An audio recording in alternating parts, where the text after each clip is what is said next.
It's commitment season, and the Bruins are nearing a top 10 class with DeShaun Foster and company. Well, DeShaun Foster's the reason, but the overall staff has put on a clinic. They're in for another. Can the Bruins turn in a recruiting season for the ages? Well, they already have.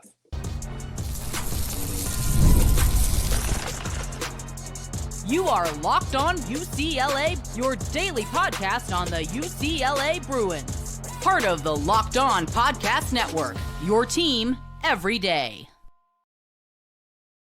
Welcome, everybody, to this edition of the Locked On UCLA podcast. I'm your host, Zach Anderson-Yoxsimer. Thanks for making this show your first listen each and every day. It's free wherever you get your podcast, and it's available on YouTube. Like, comment, subscribe, download. Thanks for your support. Welcome back, everydayers. This episode is brought to you by Game Time. Download the Game Time app, create an account, use the code LOCKEDONCollege for $20 off your first purchase. You might need Game Time to go get those tickets for the Bruins this year and in the future to see UCLA in the Rose Bowl, because DeShaun Foster and company have been on the road recruiting their butts off and finding a pipeline in the state of Florida. The Sunshine State has turned into another recruiting haven for UCLA.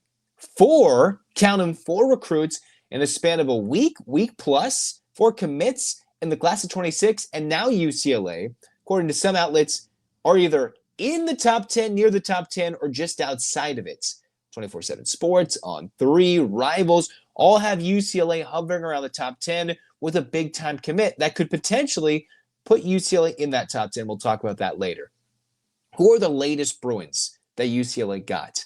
Well, DeShaun Foster and company have hit the receiving position group hard in this position class, in this season. 6 commits in the class of 2026. Now they have a new receiver coach. You have Roch Cholowsky III. And UCLA brings in Santana Carlos, one of the 2 the state of Florida commits that came and committed to UCLA on June 16th. I had seen Santana Carlos was Cristobal. I got my intel from my sources within the Locked On network. It was happening the day before. So Santana Carlos, who is one of 6 receivers, right? You have the Pula brothers. You have Jonas Smith from Santa Margarita. It's a big class for UCLA in the receiving core. And I wonder, does that mean, is there an expectation somebody might change out of this class? Or is this just a complete overhaul with a new coach, a new staff to bring extremely talented players at the skill positions? Not that UCLA's receivers were the problem for the offense last year or the last couple of years, but the fact that they have depth, youth, at a position that may be of need, I'm not entirely sure, for years to come, but they have absolutely hit this position group hard. Santana Carlos, this is what he said to 24/7 Sports. What stood out the most was the culture Coach DeShaun Foster is building. The family atmosphere reminds me of being back home.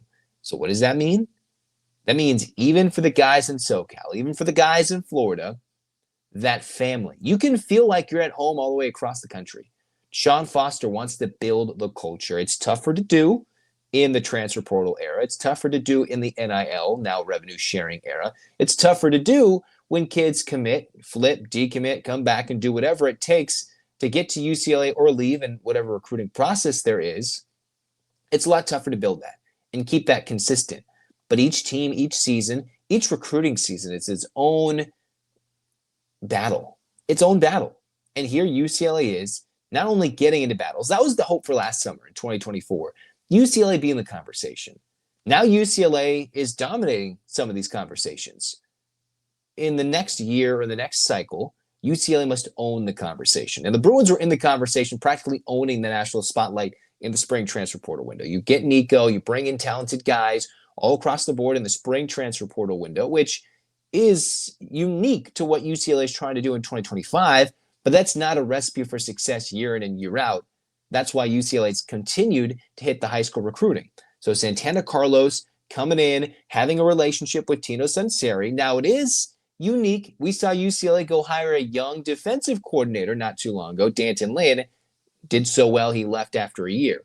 So you wonder how many of these commits coming in, especially receivers who are being told what their involvement would be in the offense. I know Tino's younger, getting a first clear-cut opportunity as an offensive coordinator, not a co-offensive coordinator position like it was at Indiana. He's got the sole job and is expected to be a lot better than Eric Bieniemy was last year. So I wonder, If he does too well, does that mean he levels up, gets a big pay raise, takes a head coaching job? I'm not sure. That's just me projecting forward as what happens to all these 26 recruits that they say they have these relationships with these coaches and the culture's there? Do they continue to stay on those words that they're saying? But so far, the building up, the Florida recruits are huge because they still added another one. Xavier Stinson coming in.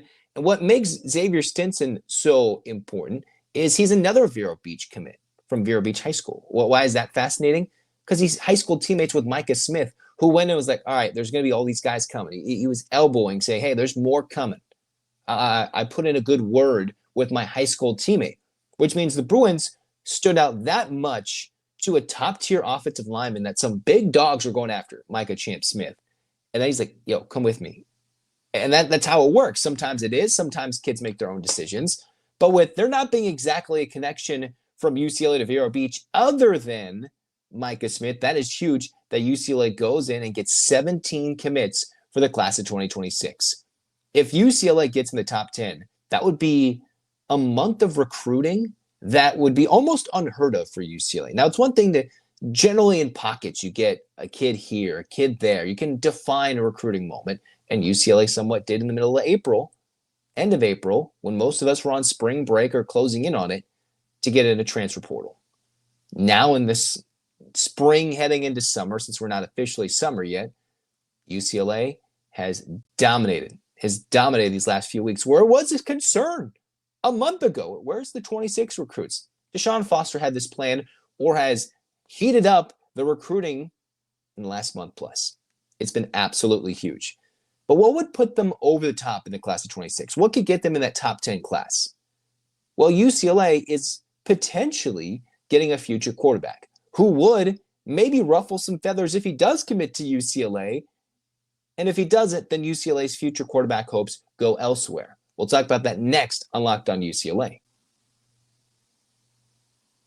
There's nothing like playoff time, whether it's the NBA playoff, Stanley Cup. Maybe you just want to go see some baseball and not shell out the top bucks, the big bucks, to see Shohei Ohtani pitch like he did for the Dodgers for the first time in almost 2 years. Well, what you're going to do to get that experience, you're wanting to go to Game Time because prices on the app actually go down closer to tip-off, killer last-minute deals, and they've got the seat views. So you know, am I sitting behind the foul pole? Am I sitting with an obstructed view? You'll know that, and you'll make your decision a lot wiser when you go to Game Time. For me, I found Game Time helpful when I was buying playoff tickets last year for the Dodgers. When they were premium prices, I found prices that were the cheapest on Game Time, zone deals going down closer on the day of the game on the biggest stage when the Dodgers were playing in October. Or when I went to Madison Square Garden, also in the wintertime, had the cheapest tickets for the NBA Cup at that time to go see the Knicks. All on Game Time. So this is what you got to do. Take the guesswork out of buying tickets with Game Time. Download the Game Time app, create an account, use the code LOCKEDONCollege for $20 off your first purchase. Again, terms apply. Create an account, use the code LOCKEDONCollege, LOCKEDONCOLLEGE, Locked On College for $20 off. Download the Game Time app today. Last minute tickets, lowest price guaranteed. Cruising on, second segment, we're continuing to talk about UCLA football recruiting. What could push the Bruins into that top 10? What could do that? Well, one huge commit is left. It's the Elite 11 finals. And if you remember or forgotten what those are, sometimes they televise those. It's basically a quarterbacking competition, no pads, no true rushing threats. I know that it could change from time to time, but it's this battle of top-tier quarterbacks across the country to prove who are the top 11 quarterbacks in the country. And if you're the best quarterback, you're going to be the MVP. Or if you're in the Elite 11, if you will, you're held out and you're a top-tier quarterback across the country. Even being entered into this competition is huge. And that's where UCLA prospect, if you will, Oscar Rios, is currently competing this week. The big thing is he came out, I saw from Hayes Fawcett, if I'm saying his name correct, from On3, posting that, hey, Rios said the top two left in his recruitment are either Arizona or UCLA. His recruitment is coming near the end of June. I'm recording this June 17th, so in a little less than 2 weeks' time, UCLA has continued to stay in maybe not a front-running category, but a co-leader category with Arizona. The two places on the West Coast, Western region, that he has taken his last couple of official visits. What makes this interesting is UCLA, with all the noise they made to get Nico, And then how Madden went to Arkansas after decommitting from UCLA in early signing day, Madden Iamaleava, found himself transferring back to UCLA despite having to owe potentially Arkansas Edge or whatever their NIL collective is a lot of money just to go to UCLA when he probably is not going to play right away. Definitely not with Nico involved at UCLA. So if Oscar Rios decides to choose UCLA, you could potentially be sitting behind Nico if he decides to stay for another year. You'd have to compete with the noise that is Madden, who just transferred into UCLA, and I wonder if that would ruffle feathers. You've heard Brian Smith come on here. You've heard, just the rumblings about how the camp around Nico operates at times. So if you anger whatever that is with his brother transferring to UCLA, and you get a guy who could potentially start year one, is he afraid of the noise? What would that mean for the rest of the team? Would this be a Tennessee situation all over again? Whatever it is, from what I've heard, I'm not sure Madden would be ready to start year one or year two, maybe even year three at UCLA. The Bruins brought in Pierce Clarkson as a transfer QB in this most recent spring transfer portal window. That's a guy who's been around and could potentially be a leader in the clubhouse as a veteran guy who's been around FBS D1 level college football if UCLA does not have Nico next season.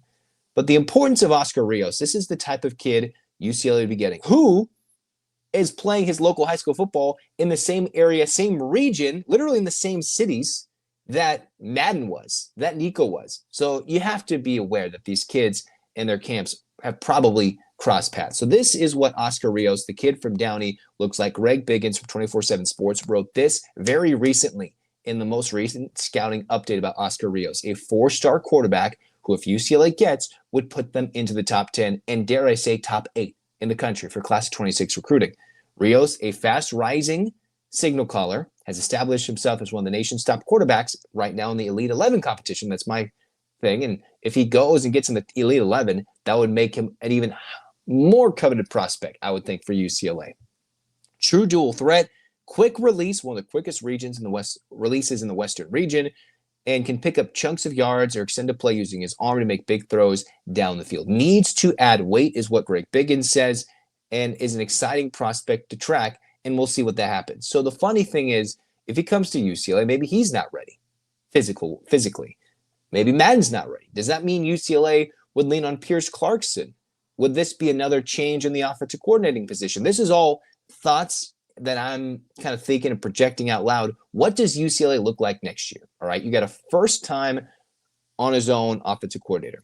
You've got a somewhat quarterback succession plan, but if Rios commits, that would throw everything, right? If you've ever watched the show Succession and you're like, oh, all these different ideas, who's going to take the power? Who will be the signal caller for UCLA? You bring in Rios, I would think he'd be the most talented prospect in the room that UCLA would have if he commits.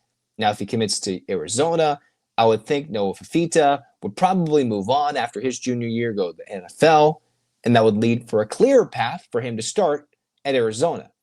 But the way the two programs are going, since Jed Fish bolted to Washington and where UCLA is trending, the better program looking on the way up is UCLA. The clear path to starting at least year one potentially for Rios, I would think, is Arizona. I'm not as clear on their quarterback situation, but I would think if Fafita is gone after year 3, then that would lead UCLA to be like, hey, you have an opportunity. Now, you can't promise Nico's going to leave. You can't promise that you're going to win any quarterback competition, but he's already come out, and I remember him saying on some recruiting videos, like, hey, like, this is an opportunity, and he wants to go to UCLA. One of these SoCal kids that are UCLA is a dream school. That exists out there. No matter how much those USC haters will come out here and be like, yeah, UCLA. No. People want to go to UCLA. All right, just because you think you're cool on a Saturday once in a blue moon. No, UCLA is a cool place to play. They've got awesome uniforms, and they play in the best stadium in college football. Just got to make that stadium rockin'. You get a good degree, good opportunities for NIL, in addition to potential revenue sharing, and you still play in the national spotlight, just like your rival across town. Maybe more so than Arizona. It's a battle for that recruitment to push UCLA in the top 10. It would make it fun. Maybe not funny, but it'd be an interesting situation if he does commit, and how that could work within the locker room with guys coming in. They're like, oh, what does that mean for the future? All right. I don't know. Right now, UCLA is focused on Nico, his development, him learning the offense with a new offensive coordinator. the incoming talent for the class of 26 and building this culture. Could that culture survive if there's so many guys battling for the quarterback spots and the transfer portal is always wide open after the winter and after the spring practice? That would be a fascinating battle. Not sure where he's leaning. It looks pretty equal to the top two. But if UCLA can make some noise, I think this is a guy they got to swing for the fences. And then maybe you have a couple of quarterbacks in line to battle for a starting spot next year. 2 to 3. And that's if Nico leaves. Nico would be the clear-cut number 1 if he stays. And that would mean Rios would probably redshirt and still have 2 to 3, 4 years after that. Funny to see how this all plays out. And I wonder if that'll affect UCLA if they do get Rios, top 10 class. And it's already one of the best classes UCLA has had in a long time. And that's just from a month of work that Chip Kelly would never do. Unlike what DeShaun Foster has done in both the portal and with his staff in the recruiting. Complete overhaul, complete change in focus for UCLA. Meanwhile, we're going to talk UCLA in the College World Series, talk their win over Murray State, their loss to LSU, a bit of a 2-day affair, and this will be recorded before their elimination game versus Arkansas. So kind of what leading into the Arkansas game is going to happen for UCLA, and then I'll update their season either being over or live in another episode. So let's talk UCLA baseball next on Locked On UCLA.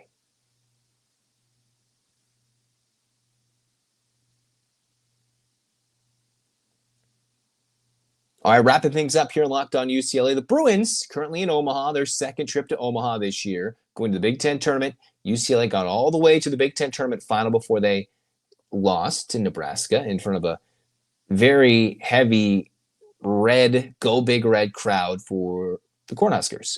Now, UCLA gets back to Omaha. I thought they got a dream matchup in the first round to play Murray State. Everybody's darlings. Everybody glad to see Murray State play in front of a stadium from 800 to 24,000, close to it. One of the best events in all of college sports is getting to Omaha. UCLA, day 2, played Murray State, jumped out to a 6-0 lead, had bases loaded, nobody out in the first, couldn't even score more than one run, but they're the type of team that even though a Roch Cholowsky, who everybody is now salivating over if they're an MLB draft scout, if they're a scout in the major leagues, they're continually going to say he's the top pick in the 2026 draft. That's where he is, winning some National Player of the Year accolades, Defensive Player of the Year accolades, already Big Ten Player of the Year accolades. He is one of the top players and top prospects playing on college baseball's biggest stage. Even though he went 0 for 3, sack RBI bunt. UCLA is not afraid to have some of their best players drop down to squeeze, move the runners over. And because of that, UCLA was up 6-0 against Murray State. Got some bulk from Michael Barnett, worked through 5 separate bullpen arms, and with the day off, that was huge for UCLA. They had a day off to work into Monday night. So a good win. LSU beat Arkansas, and then we saw the craziness that was the elimination game before UCLA and LSU. Arkansas's Cage Wood had a 19 strikeout no-hitter where he utterly dominated the Murray State lineup. And think about that. That's their number. That's the second starter they're throwing out there. Now, they could always manipulate the rotation, but Wood going out there and dominating like that for Arkansas saved their pen and was just utterly dominant. That's the type of lively arms that Arkansas was able to have to turn it around in an elimination game. Not many teams are able to lose their first game in the College World Series and turn it into a championship series appearance.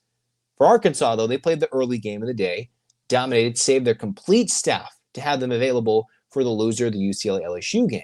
Bruins come out against LSU, jump out to a 3-0 lead, and by the end of the bottom of the first, they're already losing to the Tigers. You're like, come on. The one thing I've consistently said, if UCLA is to lose, the concern is the pitching. It didn't happen in the regional round. It didn't happen in the super regional round.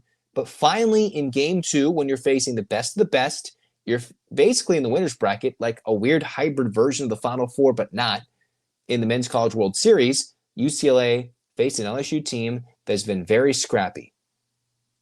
Got down 4-3, trailed 5-3, and then after 3 innings, a crazy rainstorm, just a Midwest thunderstorm, lightning strike, washed it out, and they had to play at 10 a.m. Central Time, 8 a.m. Pacific, which is like the worst possible thing for a UCLA team that does not get any bulk from their starters. Absolutely not. So what does UCLA do? They come up to bat at the top of the 4th, trailing 5-3, get a 2-out base hit, no rally starts.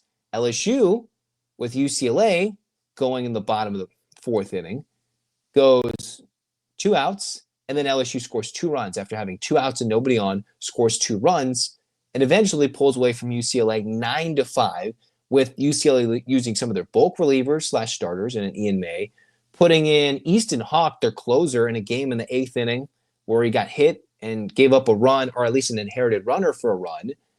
And you still got to play another game. So they played the early game. There's the Oregon State-Louisville game. And after that, UCLA would have to play an Arkansas team that is feeling a lot fresher than UCLA is, because the Bruins had to have almost 2 days of competition just to lose and eat up their pitching staff. And if you win this, you got to play again and win that game just to get to the championship series. Maybe UCLA can hope, wish, and have some wishful thinking that some weather could wash out the night game again, give them some rest. But then that would just still throw off the rest of the schedule. UCLA is going to have to play a doubleheader of sorts, a 6-inning resumptive game, resuming game 1, to returning and playing game 3 of the day. The bats will have to wake up. The backs will be against the wall. And an Arkansas team that's like, man, we're chomping at the bit with a fresh pitching staff, a team that we just want to go after LSU, and only UCLA's in their way.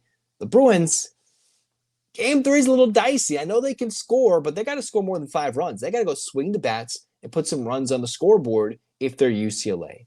But besides all that, whether it ends or it doesn't tonight, this is a team that was not that good last year. Missed the postseason last couple of years. And despite all that, this was the team with so many sophomores, their best player returning, that they can avoid the transfer portal, if they can avoid players leaving for more money, leaving elsewhere, being completely obliterated from the MLB draft, although this is a very young team, a lot of sophomores on this team, the growth from freshman year to sophomore year, the transformation that every broadcaster has been saying has been led by Roch Cholowsky to overhaul the defense, to become a 370 hitter, to become one of the best defenses in the country, turning double plays, for a staff that doesn't necessarily have it from game to game, but they've been able to piece it together via the bullpen. It's a masterful coaching job from John Savage. So as much as, yes, it seems dire, they could lose this game, and they very well might to Arkansas. The weather hurt them, everything. This has been a dream for UCLA to get there for the first time in, over a decade now to the College World Series, despite having multiple number 1 overall seeds, having a pandemic, switching conferences, winning your conference, getting to the conference tournament championship game, getting back to Omaha, despite being doubted by myself and many top-tier national college baseball pundits, just to get to the College World Series and be in the winner's bracket. That's an absolute success. With a lot of potential talent returning, as long as they're not bought by other schools, UCLA would be in great shape to return next year. This was a team that didn't even have a home baseball field in the fall. They were practicing at Birmingham High School. Jackie Robinson Stadium closed, locked up. But they locked up a CWS appearance. And even if this is not the national championship year, still not out of it, but even if it's not, just getting to Omaha is huge. Stacking to the resume, the legacy that John Savage is trying to leave at UCLA. And with his over 2 decades of experience at the helm of UCLA, winning that first national championship, getting them to Omaha, despite the lack of Omaha appearances the last few years, last decade, getting there after what you could argue were some of his worst seasons, overall record-wise, at UCLA. And this would set the standard for next year. The expectation, UCLA would be a top-tier team in the Big Ten, definitely not as tough as the Pac-12 was, or the Pac-10 in baseball.